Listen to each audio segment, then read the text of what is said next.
2020. Dunn County Board of Supervisors meeting to order. And this is going to be a work in progress, folks. So bear with us up here. We all have new mics. We are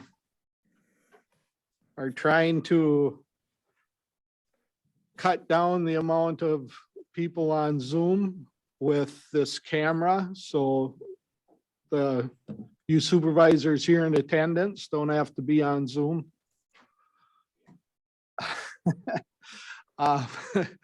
And also, the goal is that it'll be manageable by either Andrew or Nick, so that the goal would be that we don't need tech people here in the future. Supervisor Tripp. I only get one channel on my mic here.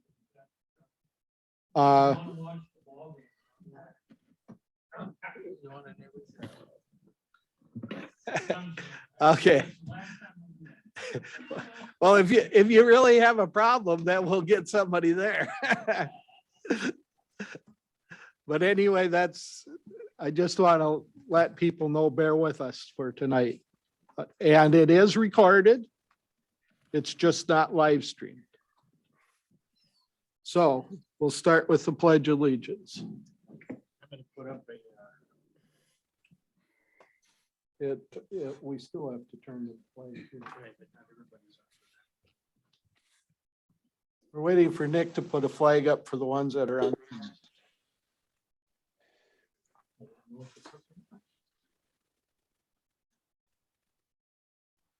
Let's suppose it is. There's a flag flying across my hotel. Look at that. States of America, and to the republic for which it stands, one nation, under God, indivisible, With liberty and justice for all.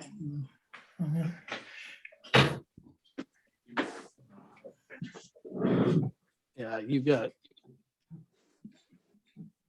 Now you have to take that thing off.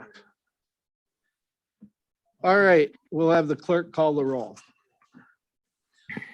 Supervisor Johnson. Here. Supervisor Johnson is here. Supervisor Headland. Here. Supervisor Headland is here. Supervisor Score. Here. Supervisor Score is here. Supervisor Steen. Here. Supervisor Steen is here. Supervisor Zons. Here remotely. Supervisor Zons is here remotely. Supervisor Gary Bjork. Here. Supervisor Gary Bjork is here. Supervisor Maves. Here. Supervisor Maves is here. Supervisor Quinn. Here. Supervisor Quinn is here. Supervisor Rogers. Yes. Supervisor Rogers is here. Supervisor Anderson. Here. Supervisor Anderson is here. Supervisor Kinnear. Here. Supervisor Kinnear is here. Supervisor Cromrie. Here. Supervisor Cromrie is remote. Supervisor Calabrese. Supervisor Calabrese is here. Supervisor Keeter. Here. Supervisor Keeter is present via Zoom. Supervisor Vogel. Here. Supervisor Vogel is present via Zoom. Supervisor McCullough. Supervisor McCullough is here. Supervisor Story. Here. Supervisor Story is present via Zoom. Supervisor Vandermeulen. Here. Supervisor Vandermeulen is present via Zoom. Supervisor Niehoff. Here. Supervisor Niehoff is here. Supervisor Morehouse. Here. Supervisor Morehouse is present via Zoom. Supervisor Tripp. Here. Supervisor Tripp is here. Supervisor Prochnow. Supervisor Prochnow is here. Supervisor Jensen. Supervisor Jensen is here. Supervisor Larry Bjork. He is absent. Supervisor Bauer. Supervisor Bauer is here. Supervisor Lenow. Here via Zoom. Supervisor Lenow is here via Zoom. Supervisor Hartung. Supervisor Hartung is here. Supervisor Bartlett. Here. Bartlett's here. All right, we have a quorum. Thank you. Approval of the minutes. Supervisor Steen moves. Supervisor Headland seconds. Any discussion on the minutes on how they were printed? If not, all in favor of approving the minutes as printed, say aye. Aye. Aye. Opposed? Motion carried. Presentation of petitions, memorials, and other communications recognizing retired employees. J. Millen, Facilities, 27 years. Brenda Lafort, jail, 36 years, and Rita Brenholt, human services, 45 years. It's the second month in a row that we've had more than 100 years of experience retiring from our county. Just what a dedicated crew we're losing every month. But we wish them the best and we thank them for their service to Dunn County. At this time, public comments. Is there anyone in the public? And Luann sent me an email that Krista is gone, but Luann was checking and there was no public comments from the public on email either. Appointments. You have one appointment. For the Land Conservation Committee, the term expires December 2023. Reappoint Jim Thompson. And Supervisor McCullough seconds. Any discussion? If not, all in favor, say aye. Aye. Aye. Opposed, motion carried.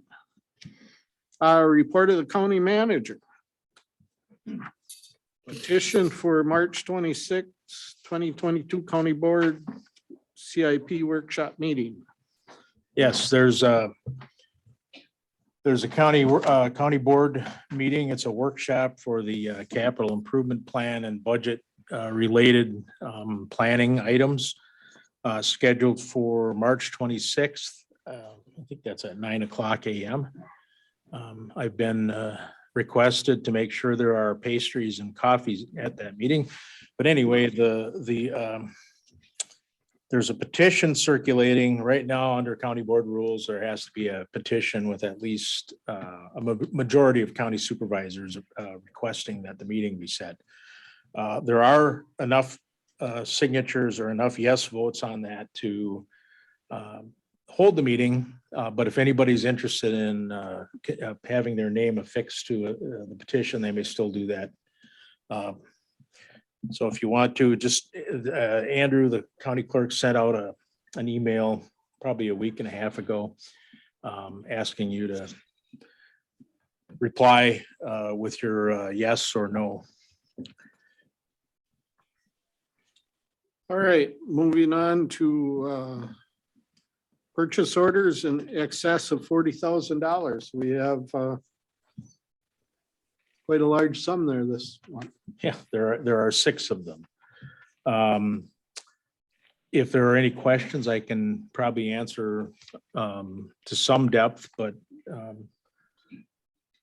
there's a truck, an international truck from the highway department. There was a trade-in. That 51,000 was the amount that had to be paid above the trade-in, or taking into account the trade-in. And then SAP Public Services, that's the annual license fee for having our SAP software. And then the 4 below that are all general obligation bond payments. They all have, let's see, the first one, 2019A is a combination of principal, 765,000 in principal, 71,000 in interest. There will be another interest payment that comes in October. The 2021A obligation is an interest payment. There will be principal and interest that will be paid in October. 2014A is an interest payment. There will be principal and interest in October.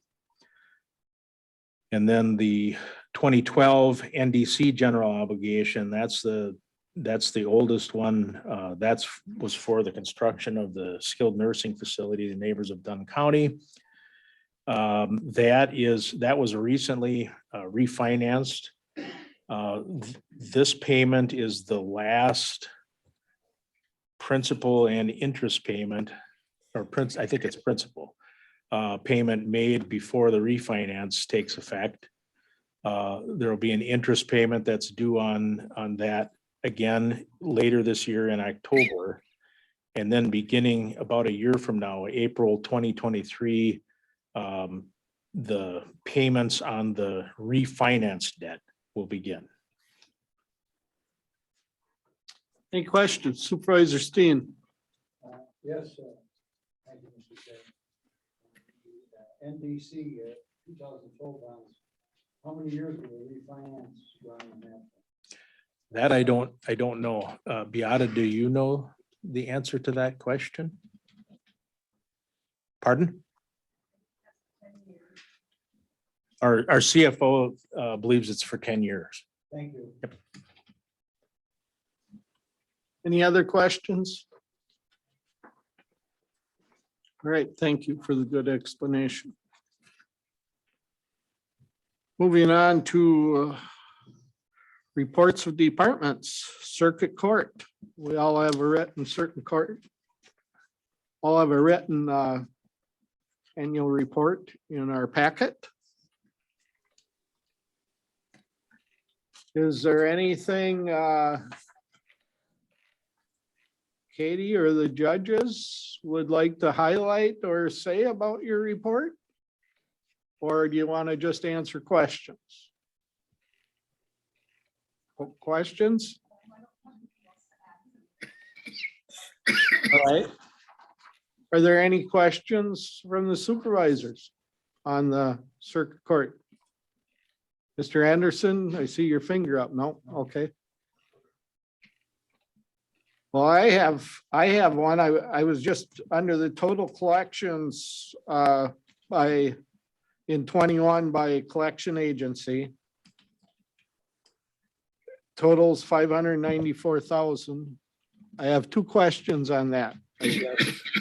I was wondering about how much of that the county keeps, if you know that.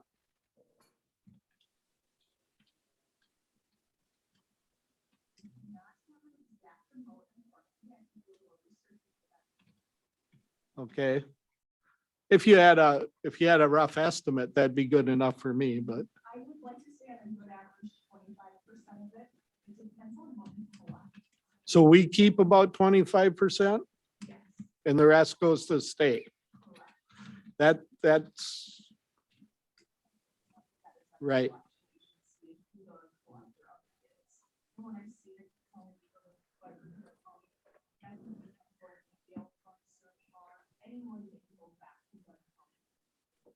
Can everybody hear that? I guess, okay. No. The people on Zoom aren't, so I'm sorry, but I should have asked you to come up front right away. I apologize to everybody. Like I said, this is, Perfect. So about 25% of the funds that we collect from our collection agency retain in Dunn County. The restitution portion of that report, all of that's going to go back to the victim though. So any of the funds that we get that are non-restitution, about 25% will retain in Dunn County. and then my second question was gonna be, how old of debts are these? Are they like 2 to 5 years old or? No, these are 20-plus-year-old debts. So Okay. anything that's 90 days past due, we will send to the collection agency. But we sent any debt to our collection agency back to the early 1990s. I think our oldest case is an 87 family case for outstanding guardian ad litem fees. So any of the, like on that case specifically, anything collected will be 100% retained by Dunn County because there's no state proportion of that. It's all been county paid at one point and we're collecting on that at this point. Thank you. Supervisor Rogers has a question. Yeah. I'd just like to comment on how good a job you're doing collecting the last couple of years. Thank So you.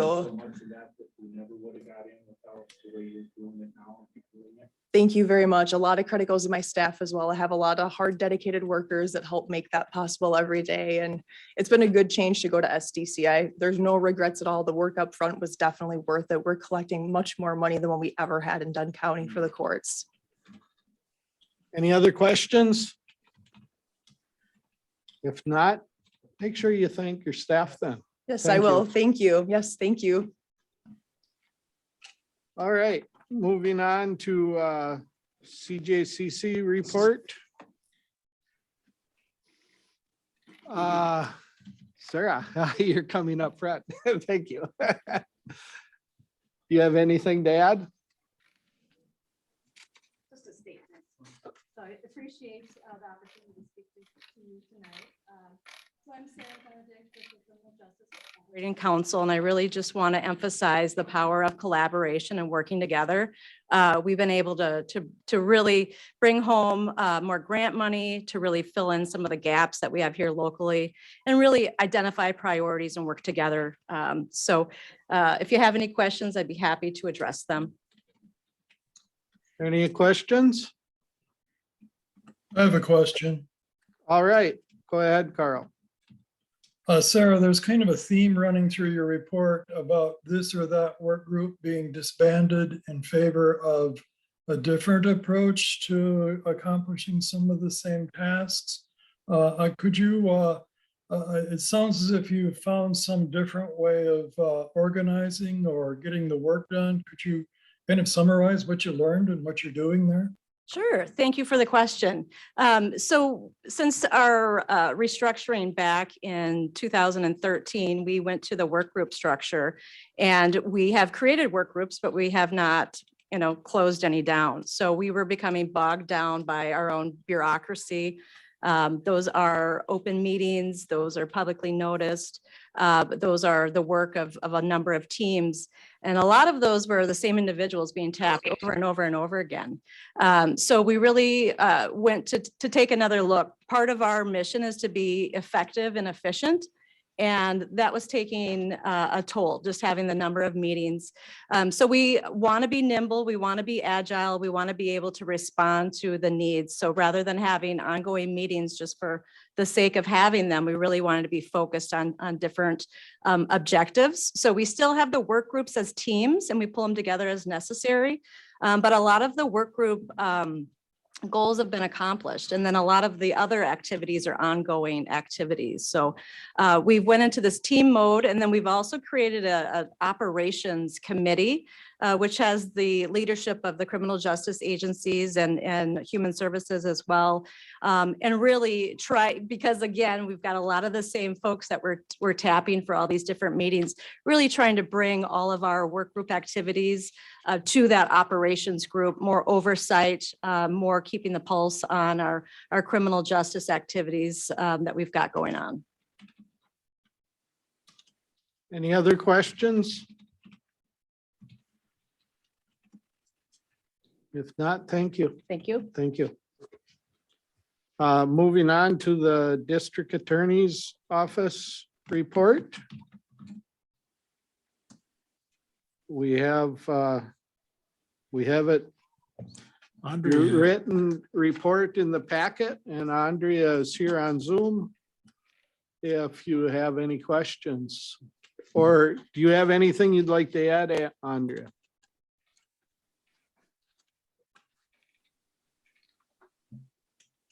I'm sorry I'm not there in person. This meeting fell during my children's spring break, so we're just headed back home from out of town. But yeah, when I wrote this, we really did accomplish a lot as an office, and I really do have a hardworking staff that I'm very fortunate to have. And despite COVID, we had a lot of trials and cases that resolved. Are there any questions? Not, thank you. And have a safe trip back. Thanks. All right. Moving down to 10 reports of committees. The first one is 10A from the Community Resource Tourism, Rural Tourism website. And Supervisor Anderson, you wanted to speak before we had that presentation? Yes, thank you, Chairman Bartlett. The CRT committee for over a year. Am I on? There you go. Am I on now? Yeah. Thank you. Yeah. Thank you, Chairman Bartlett. The CRT committee, one of our responsibilities, of course, of the T stands for tourism. And so we've been attempting to get a rural tourism plan together. And I'm happy that tonight I'm going to ask a member of our committee Supervisor Zons to give you an update as where we're at. And after his comment, Mr. Chairman, I would like a brief moment to make another announcement. So if I might introduce, or would you care to introduce Supervisor Jim Zons, who chairs this committee of us? Thank you. Okay, thank you. Supervisor Zons, you want to share your screen? Is that what you're going to do? Yeah, that's my plan. So, and I don't chair the committee. I am vice chair. So Yes. I will say that. So we are going to take a look at where we're at. Kind of a little bit of background for the rest of the county board members. Many of you maybe are familiar with the fact that there is a Menominee tourism website. And even though there are some, county attractions and things to do elsewhere in the county, the primary focus of that site is to attract people to heads and beds in Menominee. So it has a real strong Menominee focus. And our idea on our committee was to have a website that focused on all of Dunn County and had a couple of different purposes. One, it would be tourism focused and have a strong tourism focus with things to do. Again, not eliminating things to do in Menominee, but complementing the things to do in Menominee, the things to do elsewhere in the county, with an emphasis to kind of stress some of that stuff. The other aspect of it was to provide some resources and information for economic development, because that's another focus of our committee, is to focus on economic development and the community aspect and the things to do in the community is a strong component with not only attracting businesses, but also attracting, employees for businesses in the county. So the idea was to come up with a website. So this is kind of still a work in progress. There's a lot of information, and I'm going to kind of put a plea out there for the general community and also for supervisors to get in more information. But when this site launches, the goal is to actually have this launched later this spring, early summer at the latest. It will be located at visitduncounty.com. And actually, if you go there right now, there's just a coming soon page right now. But with the Visit Dunn County site, people are going to, they'll be presented right off the bat with again, things to do, communities. It'll have a list of the various villages and towns in Dunn County, local industry, again, kind of promoting the business side, and then resources. And then we've got a button at the top that's submit your event, because we really want to have community participation with it. But you're going to be able to see that, it's going to have some rich photos that really kind of sell Dunn County and the things to see and do. This photo was actually submitted by a Dunn County resident in one of our solicitations for people to submit photos. This was a gorgeous photo of some cows, but you're going to see kind of what it's all about. We're all about Dunn County. We want to hear from you. And again, we're really encouraging community participation and hoping that as the site kind of gets out there, we're going to get even more participation. Right now, there's just some Latin text as we get some of this stuff, but you're going to see some of the categories. Don't miss events, things to do, business friendly, again, focusing on economic development, cities, towns, and villages. Again, trying to highlight the many villages and outlying towns. What is there to do in Rock Falls? What's there to do in Ridgeland? That kind of thing. And Dunn County resources, again, things more geared toward economic development. And again, you know, the idea is to kind of just promote some of these the cool stuff about Dunn County with lots of photos and stuff. One of the big things that we hope to do with this is having upcoming calendar of events. And what we did was we just kind of grabbed some different events.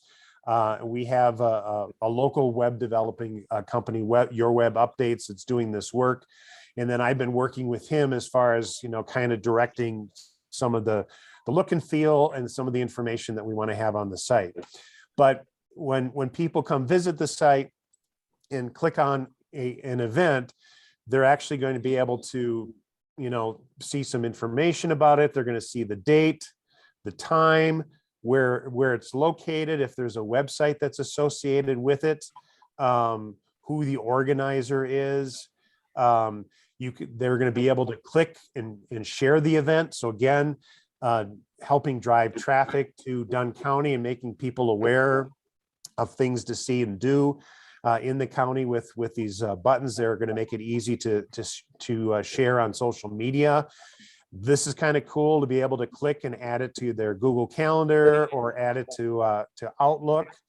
There's a map showing where the event is and where it's located, and then kind of a little handy dandy countdown, counting down the days, hours, minutes, and seconds to the event. And right now, we're kind of leaving the idea, we're going to leave that people are going to be able to comment on it because we want to encourage participation. However, the comments are going to be moderated, meaning nobody can just post something to that site. And again, we're trying to encourage, we have buttons all over for submitting your event so that people can actively submit their events and do their participation that way. And again, really encouraging participation from some of the outlying villages and towns in Dunn County so that it again becomes a real community driven focused website. One of the big things though with this is really going to be encouraging some of that participation. We've got, you know, people that have been submitting photos, but we kind of need like community organizations that are going to submit things for the calendar function, and they'll be able to just simply do that by email or by clicking on the website itself. A couple of things that are going to be set up on this too, besides the calendar here. There's going to be an Instagram feed on the site, and basically people will be able to tag their Instagram feeds with Fun in Dunn, and when they tag it, it will actually turn up in this feed. Right now, this is just the Discover Wisconsin feed that we have on here, but the eventual goal is then to have a Fun in Dunn feed that will feature Dunn County images, and again, primarily people that are able to participate that way. And just other things like, again, being able to share Facebook and Instagram here at the bottom, and then Dunn County weather again at the very bottom of the site. So designed to be something that is really, again, really attractive, that draws people to Dunn County. I mean, all of us, you know, live in Dunn County. We already know a lot of the things that are interesting and cool to do here, but maybe not all of it. But the idea is to encourage people, like, you know, like this image you see on the screen of the Devil's Punch Bowl. I mean, a lot of people, if they knew that was here, they would come and visit, or it might be a reason that they would want to, you know, locate a business here or come here for work. So that's kind of where it's at. The big thing right now is to have content and being able to encourage people to submit content, as well as, you know, fellow supervisors to submit ideas and content for the site. And Dave D, the web developer and also the aggregator of information, will be the one that is putting this together and doing all the building it. basically the whole back end of the site is done. It just needs more content in order for us to be able to launch it live. So that's where we are with the site. Does anybody have questions or comments? Any questions for Supervisor Zons? Supervisor Kinnear? That looks pretty good, Jim. Kind of above my pay grade and understanding most of it, but I'm curious going forward, how's it going to be kept up? 1 year, 2 years, 3 years? Is there a plan for that so that we don't start something and then drop it, which is almost worse than not having anything? So what's the plan? Well, right now, the plan is with the web development company that once this gets built, that basically he's going to be doing an ongoing update and maintaining it. And then, as a committee, we're going to look at whether that's something that we want to put into the budget, whether there is a small amount that we either want to continue to outsource to the web developer, or whether it's something that we want to have internally. And we want to make sure that this isn't something that just kind of gets like pushed off onto IT, because even though this is computer-based, it's IT is not part of like a communication strategy for the county. So as the site gets developed and it continues to get out there, then as our committee kind of goes forward, we'll continue to decide whether it's something that somebody internally in the county can update and maintain, or whether it's just continues to make sense to have it, outsourced and have an external provider do that, because it's only going to be an hour or a couple of hours a month after the site is launched for any maintenance and updates to the site. Any other questions? Mr. Chairman. Mr. Chairman, Supervisor Okay, Morehouse. Supervisor Morehouse, then Supervisor Rogers, and then Supervisor Neal. Thank you, Mr. Chairman. Supervisor Zons, can you give us some idea of the initial development costs? I'm trying to remember what now. We had a budget on our committee of $10,000 in the previous year to spend toward economic development. And as a committee, we decided to devote a portion of that toward this site development. And I can't remember now the amount offhand that was devoted to this, but it was definitely not that whole chunk of that money. So the idea was that there would be a portion of that would go toward the site development, and then a small portion of that would then continue toward the maintenance for a year before the committee decided how we wanted to continue to update the site. But yeah, I wish I had that number right in front of me, but it's sitting on my computer back in Wisconsin. Thank you, Jim.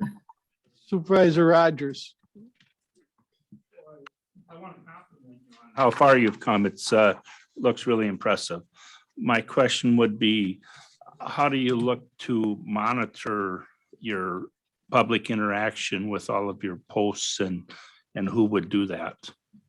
Again, right now, the web developer is the one that's going to be doing the ongoing monitoring of it, like with the comments on calendar events.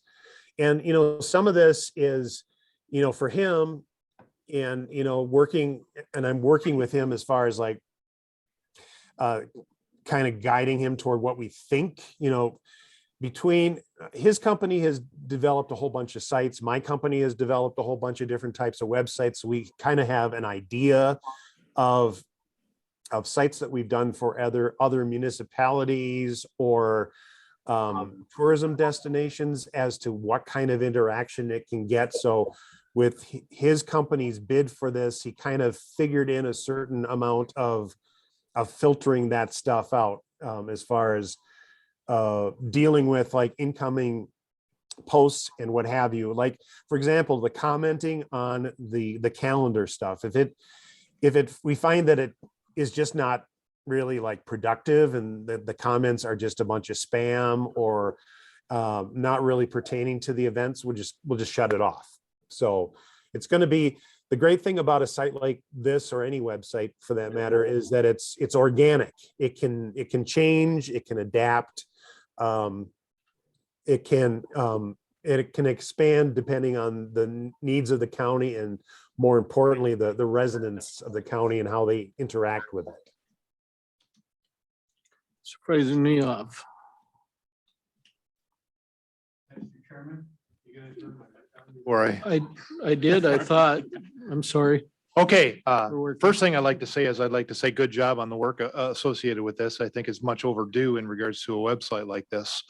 My question is more is more specific in regards to the add an event function. Because I'd like to know if somebody can go out there, add event, and that's directly published right out on the web, or if there's going to be somebody that reviews those events to make sure they're valid events and then publish them out to the website. No, that's a good question, because when Dave and I talked about this and we were kind of evaluating things, the way some places do calendars is that organizations will sign up and they will get like this a special username and password.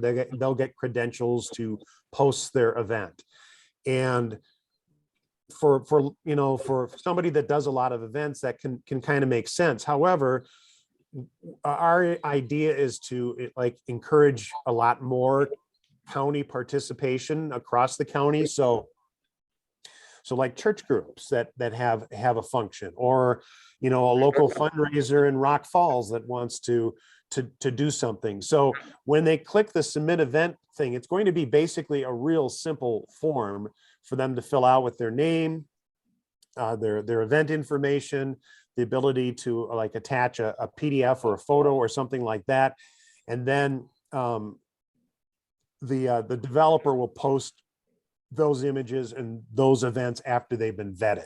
So yeah, people won't have the ability to just go posting willy-nilly different types of events. Again, it's organic. So initially, this is kind of the way that we think that it will get the most participation, since people won't have to sign up and these events won't have to be vetted, and there won't be won't be a complicated form for people to fill out. Mr. Chair. Supervisor Story. I absolutely love it, Jim. I mean, this is something that I certainly was hoping for one day, and it's beautiful. Just a couple of things, though. A lot of times, if you stand in the shoes of somebody who's coming to Dunn County and they want to figure out what is going on, another part, and economic development, another thing that they're obviously going to be looking at is the school districts, as well as you say the churches and that kind of thing. Is it possible just to have links to some of those places, to the chamber, to the Colfax High School, where they're going to be able to pick up whatever musical they're doing, or whatever choir concerts they're doing, or whatever sporting events or whatever. And in that way, they'd already be vetted because they'd be out there on their site. And with regards to like the city, the recreation department kinds of things that would be going on in the summertime, and sign up, the summer school, all those kinds of events that are out there that people or families want to find out where they can go to get these things done, or research how the community, what they all do. Those links could be there so that they could access those, and then it would be less work than for, us to do, because the links would already be there with the information. Yeah. Is that a vision? These are the types of suggestions that I want to hear. So it's like, when you have like an idea like that, it's great if you can drop me a note, and then I can pass it on to the developer and say, hey, let's include this information, especially when it's information with links and things like that can be embedded. That's one less thing that the county has to maintain going forward with this site, but it is valuable information for somebody coming to the site looking for county information, so that they don't have to go to every school district website or whatever for that information. Dunn County would be Dunn County. The other part of that is that, and would involve a little bit of work, would be featuring the group of the month or the club of the month or, you know, something like that, or the Dunn County Fair. I mean, different things that might be a feature to where there might be a little bit more given to them. And maybe perhaps, you know, those groups or those sites, especially if it's a business or something, would want to, you know, pay for that, you know, that there'd be some pay for that for them to get that kind of exposure through the website. So food for thought, and I'd be happy to Yep. put it in an email for you, but I love it. Thank you. Thank you. Supervisor Anderson. Well, our purpose tonight was to introduce all of this to all of you. I really appreciate the questions. You're going to have another opportunity later to see how this is going. And I think you've got a good idea how this is going. We got the right person heading this up with his background in radio and the web pages and everything. So I really appreciate what Supervisor Zons has done. But tonight, Mr. Chairman, I at least think we've introduced it, and you will have an update later on. What I will say to all of you supervisors is, in your area, you know things that are going on that we don't know. So we're going to look to all of you to make sure that you check in on this and to help us to keep this webpage current so that we can help you promote areas. And we will work with the chambers and your communities so that once in a while it might double up, but this is going to be awesome. So, Mr. Chairman, I think maybe we've had a good introduction at this point. Then, Supervisor Zons, thank you very much. I think that. Let me show you one last thing. One last thing I wanted to show is just the fact that the it's mobile friendly. So as the browser window is resized and so someone looks on the phone, you can see that everything will resize and will look good on a phone in addition to looking good on a screen. All right, thank you. Very good report. Are there any other questions before we move on? Supervisor Bjork. Sorry. Not a question on that, but I was waiting for, on that 9 on the agenda for circuit court, that maybe the judges were, but maybe I missed, but the question I was going to ask, I've met Judge Peterson and Judge Mayer, but maybe I just missed it, but that the new judge like Wagner, I don't remember voting for him. Was he appointed by the governor, and is he a local person? No, we voted for him. Election? Is Well, I must have missed that meeting. Judge then. Wagner here tonight? No, he's not here. Okay. Okay, He was unopposed. Yeah, he was a local attorney. Yeah. okay, he's a local attorney then, He okay. used to be a star quarterback at Menominee High School.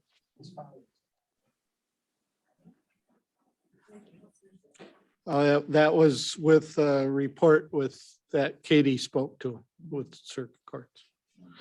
All right, thank you. Anything else before we move on?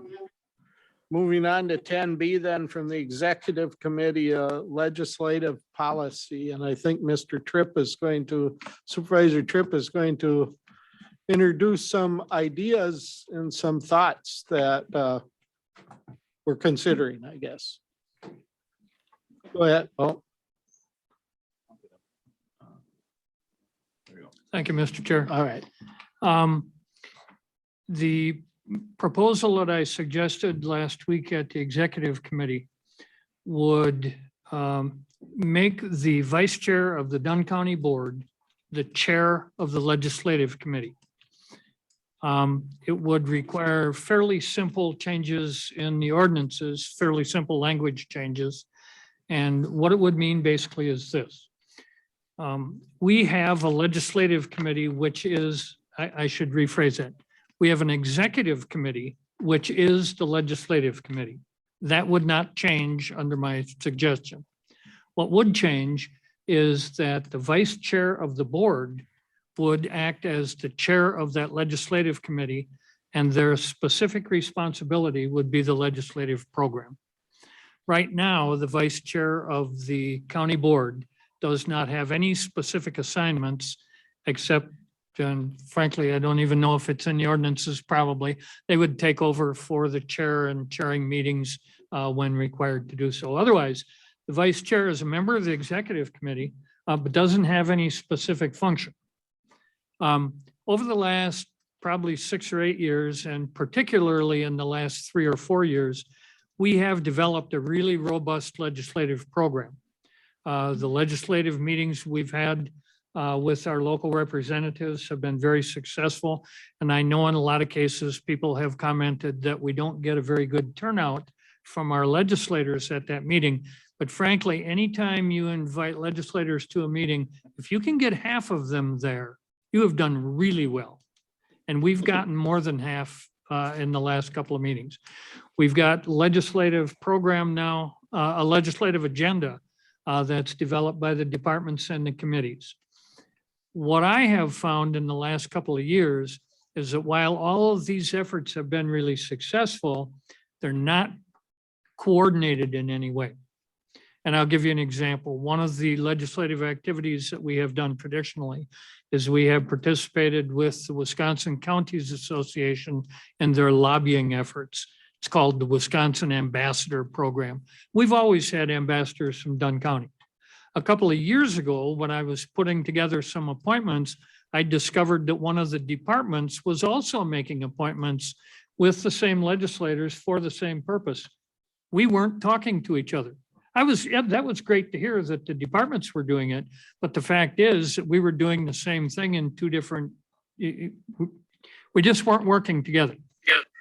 The proposal that I'm suggesting is to make some minor changes that would put into the ordinances the fact that the vice chair of the board would chair the legislative committee.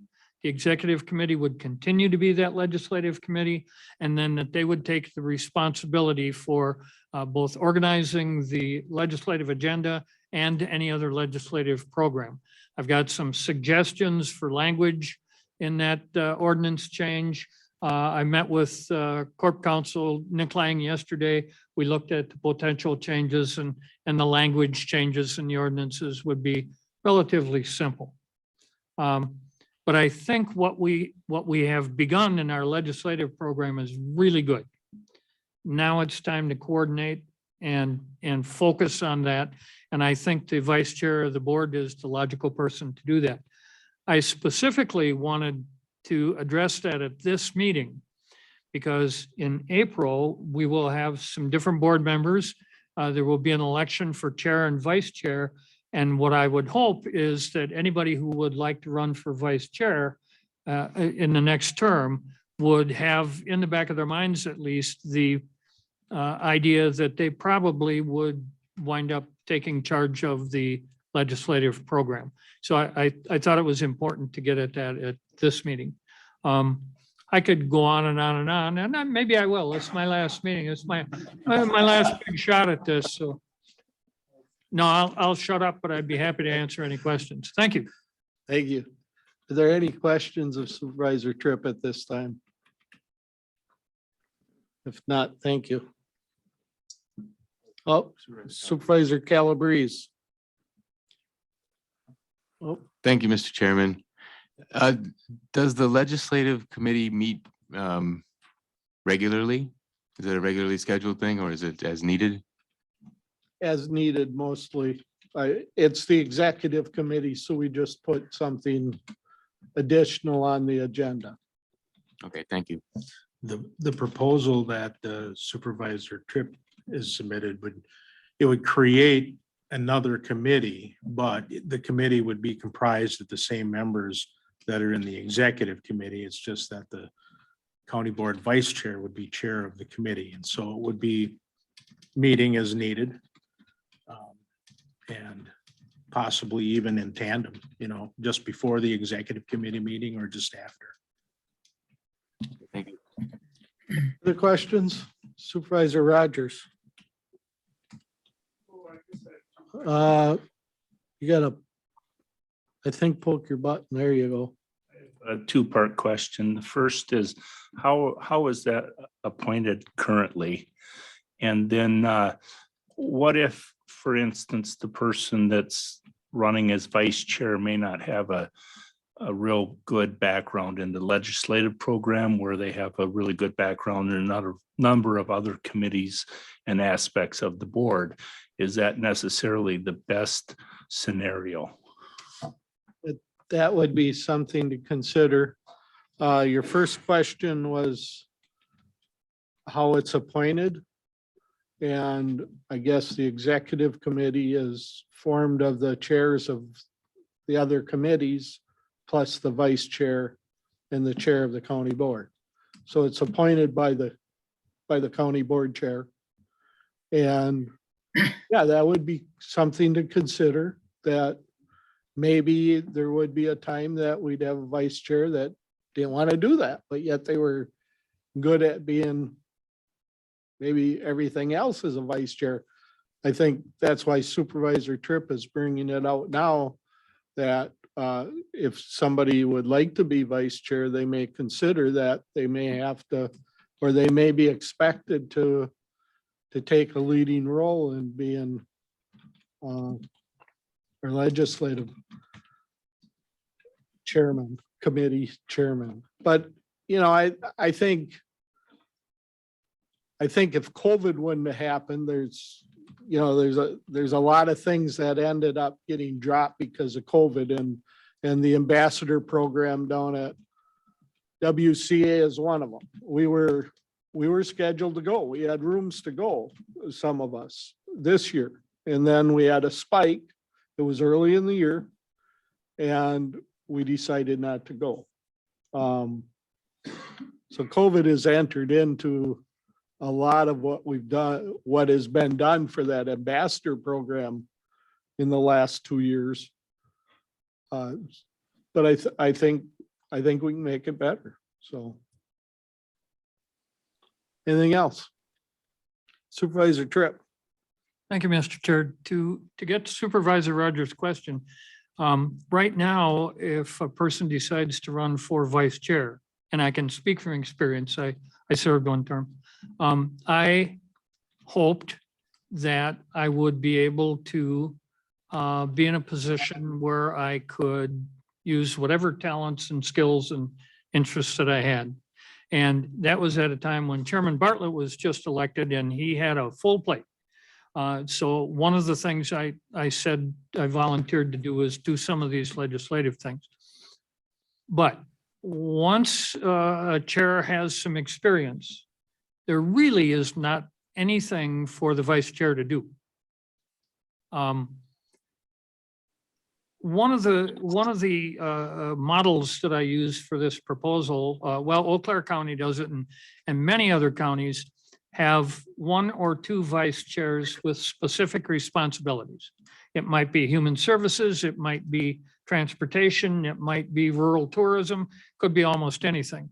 So this is not a new idea. And what it would do simply, right now, I could ask, how many of you have considered running for vice chair and why? And if we were to make this change, the person that ran for vice chair would know that there was a specific responsibility tied to it, and that might attract some people. On the other hand, even with no experience, I think if you're named as the chair of a committee, you either grow into the job or you do something else. So I understand your concern, because I've been mulling this over in my head for 2 years. But I think it's an easily answerable concern. Thank you. Thank you. Corporation Counsel would like to say something. I just want to reiterate also, as with the current program that we have, where the executive committee is handling this, the county manager, the department heads, the standing committees are all involved in cultivating the substance of what the legislative policy is, whether it's urging something to happen in Madison or something to happen in Washington. That will still be there. It just kind of changes the committee structure, I think, a little bit, and changes the role of the vice chair of the board. but that support will still be there. The feeding of all of the stuff will still come in the same way that it has. And, you know, there's staff to help with phone calls and scheduling and all kinds of things. And I think, you know, it's something that if someone has an interest and they you know, they want to do it, I think they could do it very well with the supports that are available. All right, thank you. Anything else? If not, we will move on. Number 11, consideration of resolutions, reports, and ordinances from the standing committees. From the Highway Committee, a resolution proclaiming Work Zone Awareness Week. I need a motion for this. Supervisor McCullough moves, Supervisor Maves seconds. Speaking to this resolution, do you want to do that, Supervisor McCullough? All right. I think this is a pretty straightforward motion. It's something the county board has done most years over the time I've been on the board, at least 12, 14 years. It's just a recognition of the hazards involved in working on in road safety areas. Okay, thank you. Any questions? If not, all in favor, say aye. Aye. Aye. Opposed? Resolution passes. Moving on to 11A2, a resolution appointing Highway Commissioner. Supervisor Johnson moves, Supervisor McCullough seconds. Speaking to this, Supervisor McCullough? It was a pretty typical hiring process, open call nationally. We interviewed several candidates. We decided that Dustin Bender, who has been with the county for a number of years, first as an engineer, and then more recently as our interim highway commissioner, was the best candidate. And we are recommending that the board agree with the recommendation of the committee to hire him as our highway commissioner. And we are hoping for great things from him. Any questions, discussion? If not, all in favor, say aye. Aye. Aye. Opposed?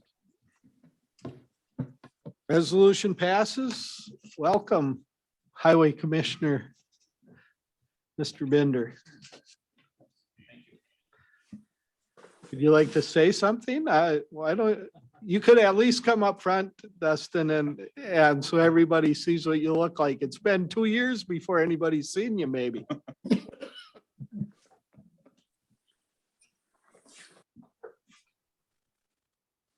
Well, thank you, everybody. I just wanted to put a face to the name. Like I said, I've worked with Dunn County Highway Department for the past 14 years. Been with the engineering role for the past 9. I look forward to taking on this new challenge and working with Dunn County staff and supervisors to maintain and improve the infrastructure we have at Dunn County. So, thank you. Thank you. Any questions, concerns? Thank you. All right, thank you. Moving on, 11B from the Committee on Administration, a resolution regarding elected officials' compensation. Supervisor Headland moves, Supervisor Calabrese seconds. Supervisor Headland, do you want to speak to that? Sure can. Thank you, Mr. Chair. We're not, just hold on. I'm poking the button, but it isn't turning red. I got it. All right, thank you. Okay. Go ahead. Sorry. Thank you, Mr. Chair. You have this copy of this resolution in your packet. We're working on it or presenting it now because we need this passed ahead of time so that any candidates wishing to seek election for the positions of Dunn County Sheriff and Clerk of Courts know ahead of time what their pay schedule is going to be. So that's laid out in the top part of the resolution. You can see the numbers there for the sheriff from 2023 to 2026. Again, these correspond to the years that they would serve after being elected. And the clerk of courts, the same. One thing we did do is we found ourselves in the committee administration of, in the past, we passed raises, I guess, increase in per year at the cost of living. And we didn't think to include the fact that there are no steps built into this. And so that the people serving in these departments, especially assistant to the clerk of courts or the undersheriff, chief deputy, those wages would pass up the people that are in charge of those departments, the sheriff and the clerk. And so that is why we ended up raising them considerably, along with the fact that those now are reflective in these amounts. So that these two positions will stay ahead of their staff that are working for them in terms of payroll and compensation. Beyond that, if you have any questions as to how we got to this point, glad to answer them. Thank you. Any questions? If not, all in favor, say aye. Aye. Aye. Aye. Opposed? Motion carried. Okay, moving on to 11B2, a resolution amending the employee handbook. This is also from the administration committee. Supervisor Headland moves. Supervisor McCullough seconds. Speaking to this, Supervisor Headland. Okay. Thank you again, Mr. Chair. This one's a little more complicated. It deals with more than one issue. One of the issues is compensation for employees who are part of our sheriff's department.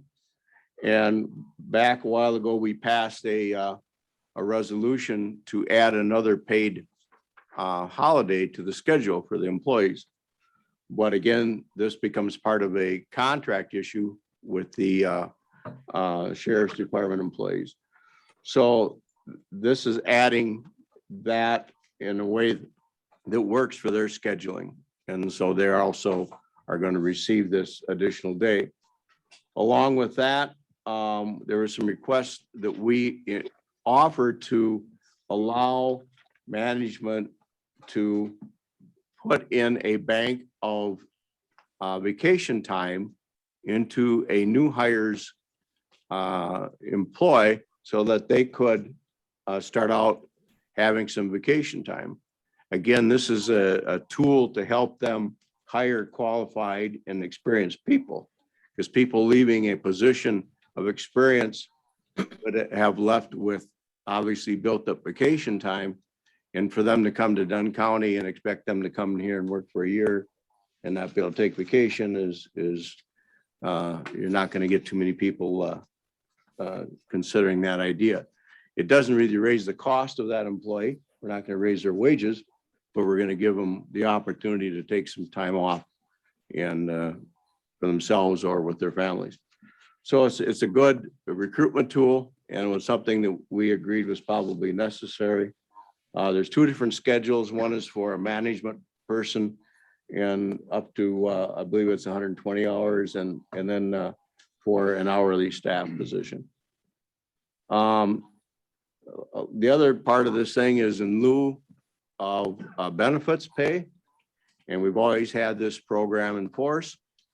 But one of the problems with the way it was spelled out in the handbook was that it could take numerous days, as much as 7 weeks or better, before that would actually kick into their pay, because it was spelled out that way in the handbook, that it was so many days after hire in the next month.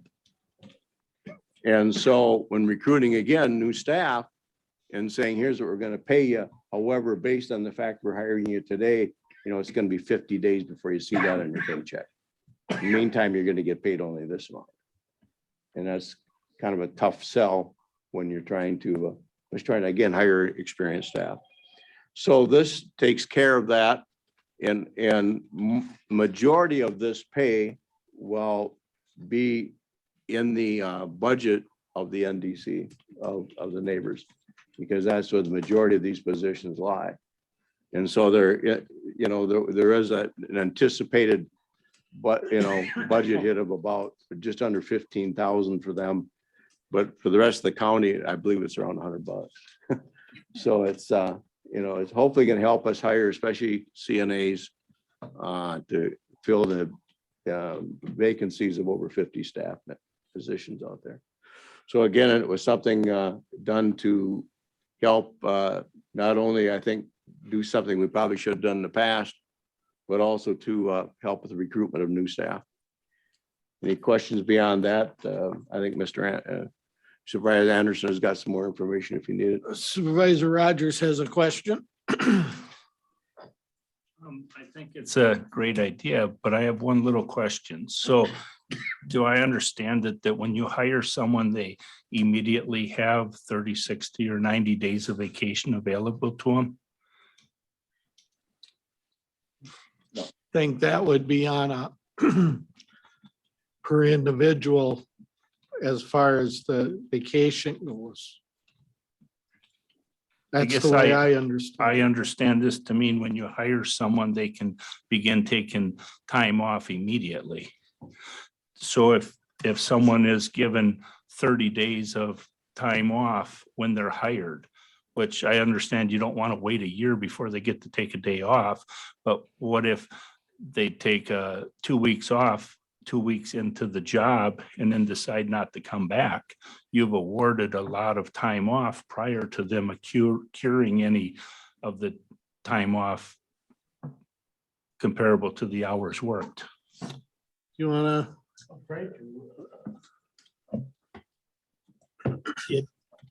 That is a risk. It is a risk. First, I guess some mitigating factors or some checks on that are vacation generally has to be approved by a supervisor of an employee. And it's part of moving into a more competitive posture as an employer to get employees in. It's a trend. It's something that's going on right now. And it makes it easier to get, it makes it more likely that some people who might otherwise decline an offer of employment will accept one. And it just gives a range for a hiring manager to negotiate, I guess, to try, to pick someone, pick a number with a prospective employee or a candidate for a position. It doesn't bind them to always offer it. It's part of where the workforce in general is going. People don't stay in careers. These folks that we've seen their names, 100 some years walking out the door or leaving, not walking out the door, but no, they're leaving, they're retiring now. People don't do that as much as they used to. In a lot of sectors, they don't. They work for a period of time, and quality of life has greater significance in the workforce in general. And so these are things they're just tools that are available for hiring managers to have at their disposal to try to make an offer of employment more palatable for a candidate. It is a risk, though. It is a risk. I suppose you could have someone say, well, I've been here 2 weeks, now I want to take 30 days of vacation. It's not likely their manager is going to approve that. But they could say, I have to go to a wedding in Hawaii and I'll be back in 2 weeks. And then they don't come back. I mean, that's a risk, but it's not a real high risk. I don't think people do that all that much. And so, it's just, it's a risk, but I don't think it's a high one. Mr. Rogers has a follow-up, and then Mr. Neoff, and then So, Beata. Go ahead, Mr. thank you, Rogers. Chairman. So I support everything you're saying and everything the intent. I really struggle with the fact that we don't put a little bit of verbiage in there to at least require so many months before they can take off, or maybe they earn so many days a month. I guess I really feel that it's not that big of an add to go the extra step to account for that. So I guess I don't completely support it without that little extra verbiage added. Thank you. Supervisor Neoff. Well, he kind of covered a little bit about what I was going to say. And my suggestion is that, yes, when an employee is hired on, they earn so much vacation per each year. But with a new employee coming on, we don't want to limit the fact that they could take that vacation if they had something planned and they needed to take 2 weeks off because of a wedding in Hawaii or something like that. But the verbiage that I'm thinking of is that the employee still needs to understand that they will earn that throughout the course of the year. So if they take 30 days, they have no more vacation to take for the rest of the year. But they earn it throughout the course of the year. If at any point in time they leave before that vacation has been accrued, they would then owe back on their last paycheck the time that they have, or the time they've taken that they haven't earned yet. And that's the point that I wanted to make, and the verbiage that I think needs to be put in there is that if they leave anytime and they've used vacation that they haven't earned, they then owe that vacation that they haven't earned back to the county. Okay, Does that thank make you. sense? Yep. Beata, did you have something to add? Yeah. Oh, come on up here, please. Can't hear you otherwise. I think there was something in there. I wish we could hold it. She's on now. Yes, I'm Beata Hauk. I'm the new CFO. I know this is HR related, but I can't help but to make that correction that I think it's referring to hours, not days. Okay. So that's kind of, makes a big difference if we're talking about 30 days or 40 days versus just hours. So that would be like 2 weeks. So I just want to make that clear. We also have We have our HR director, Heather Murray on now. She wasn't able to be at the meeting, but we did get a hold of her and maybe she can answer that question. Heather, are you on? I am. Can you hear me? Yes, we can. Did you hear the questions or should I Yes. repeat them? Nope, I've heard the whole discussion. So if I may, just backing up a little bit, the way the county's current vacation policy works is that it is an accrual each pay period. It's a number of hours that are accrued each pay period, and it is not a use it or lose it. So it rolls over each year. So some of the language that would be requested to be added really generally is if you are putting the full leave bank in on January 1, but you're accounting for the fact that it accrues throughout the year. Therefore, if somebody takes it, then you can prorate that time off. That's not how the county's vacation policy is currently set up. With regard to this proposal in this resolution, there is already language in the ordinance that allows for the county manager to approve a starting bank of time. It is very, very customary. 9 times out of 10, I would say candidates are requesting some sort of starting bank. And most organizations in several counties around us are simply putting into policy that someone comes in and starts with a bank of 40 hours. What this does is it gives the department heads the ability to negotiate up to that amount, and anything over that amount would then need to be reviewed by the county manager. So it's just providing an opportunity to be able to recruit a little bit more quickly. The trend with the Great Resignation right now is that you need to act quickly, make your offers quickly, and get people onboarded quickly, or they're going to go somewhere else. There are more jobs than people. So that is the hope with this resolution. I hope that helps answer questions, but I'm happy to take any others. And answer your questions, Supervisor Neoff? Well, that answered my question there, but I do have one point that I wanted to make in the writing of this, in the paragraph that starts with eligibility. If you go down, you see that it's stricken out that it says pay period where it says that. Are you there? So if you want to read this, then it says the compensation shall be effective on the first day of the employee's first day of employment. So I think that you should strike out the first day of the, and it should just read that this compensation shall be effective on the employee's first day of employment.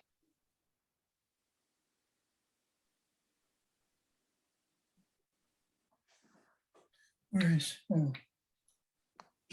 see what you mean. It's the last sentence in that paragraph under Yep. eligibility. So you're striking out those two words. Yeah, it's first day of the should be stricken out. So it should read, the compensation shall be effective on the employee's first day of employment. Right. We agree. Okay. Good idea. So do we need an amendment for that?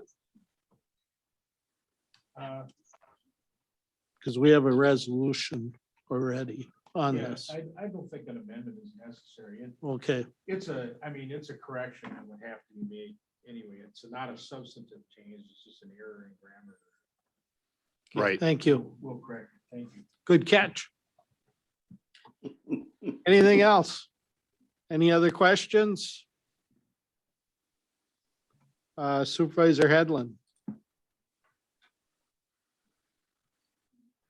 Yeah, if Heather's still there, if I'm reading this correctly, Heather, at least my understanding of it was when we proposed to bring it forward, was that if I'm a first-year employee, I'm on a set schedule for earning a certain amount of vacation. And is my understanding is this would be, again, department manager might say, look, we'll start you out with 20 hours or basically say 2.5 days of time in your bank. But wouldn't that be an extra 20 hours for that first year? Is that correct? That is correct. Thank you. It's not an advance. Right. It's a recruitment tool. Any other questions? If not, all in favor, say aye. Aye. Opposed? All right, resolution passes. Thank you. Good discussion. And thank you, Heather, for joining us for that. Moving down to 7C from the Executive Committee, a resolution approving the FY 2021 carry forwards and the FY 2022 budget adjustments. Now, these are all together. Something that we have to do every year at about this time. Very good background information. Is there any questions on this?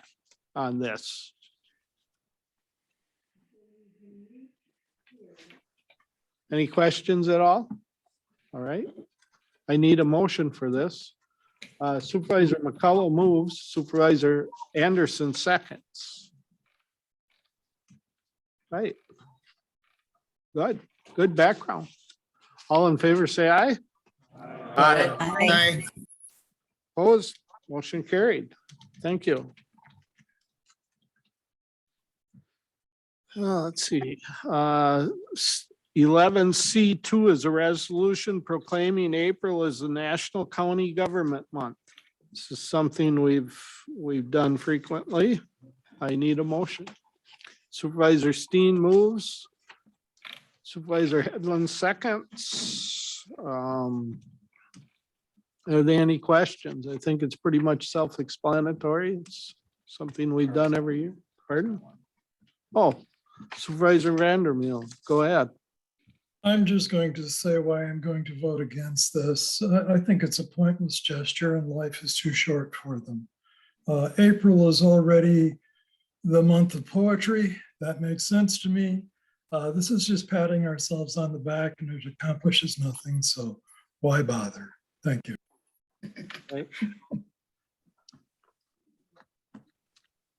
Any other speaking? All in favor, say aye.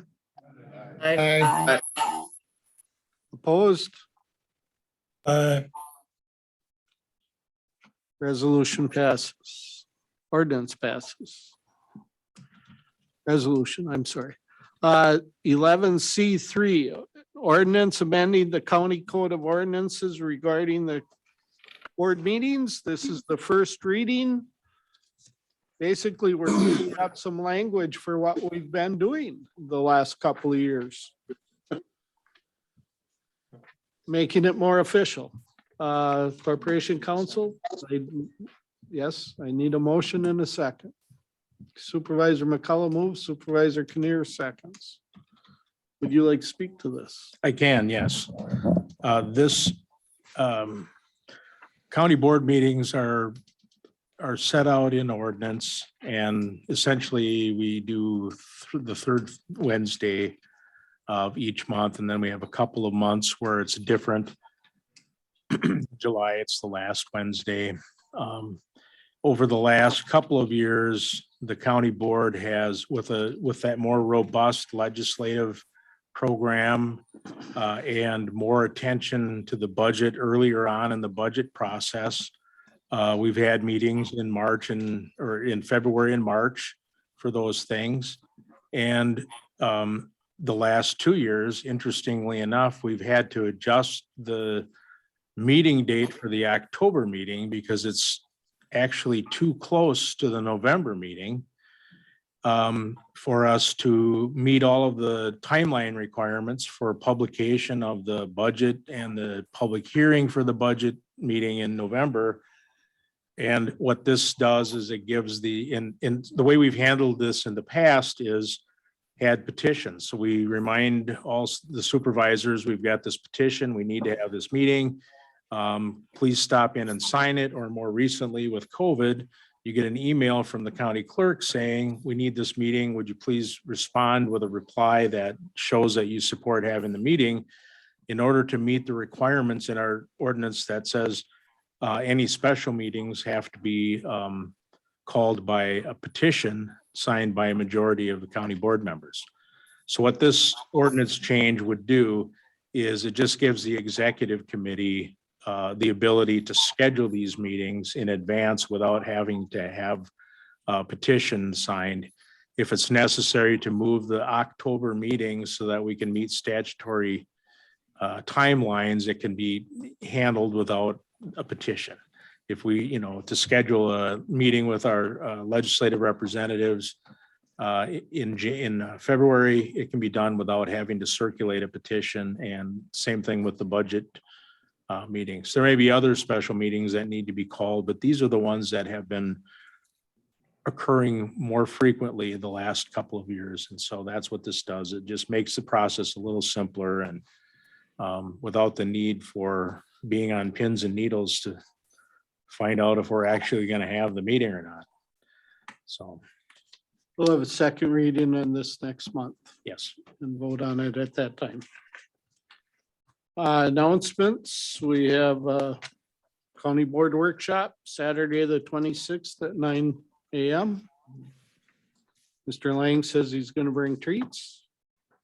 Supervisor Steen said he'd throw in on them, so oh, that'd be good. And then our next regular board meeting is April 19th, Tuesday. Supervisor Tripp would like to say a few words. He promised to keep it short and sweet. I promised to behave myself too, but I didn't. I just wanted to say some thank yous to people who have made this tenure on the board so rewarding and enjoyable for me. Want to thank my family. You all know that occasionally board responsibilities get in the way of family things, and my family has been very understanding when that's happened, so I want to thank them. I want to thank the constituents in District 23 for choosing me to represent them. Although I have to confess that when I went door to door during the election season, most of the people in my district don't know who I am or what I do. So that probably was a good thing. I want to thank the staff and the employees in Dunn County. To a person, you have been helpful, polite, considerate, patient, and professional. My hat is off to all of you. You are the real reasons for the success of local government. And then finally, I want to thank my fellow board members. Whether we agreed or disagreed on the issues, as individuals and as a group, you have always behaved in a courteous, professional way. You've kept the interests of Dunn County citizens as the first and most important consideration. You've made me proud to be a member of the board, and for that, I will be forever grateful. Thank you. Thank you, Supervisor Tripp.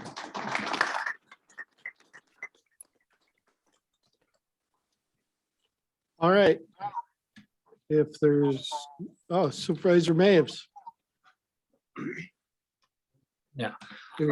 Yes, thank you, Mr. Chair. Where are we at as far as finding a new replacement for the county manager? I know we haven't, he's filling in, but where I've been asked by a couple of my constituents. That'll be coming to executive this next executive meeting, and we'll talk about how we want to proceed. There's many options of how we want to proceed going forward with that, and we'll discuss that at our next executive meeting. Okay, thank you. Anything else? All right, I want to thank everyone for coming. Thank the people on Zoom. Thank the staff. Thank the judges that are here. Thank you very much. We're adjourned.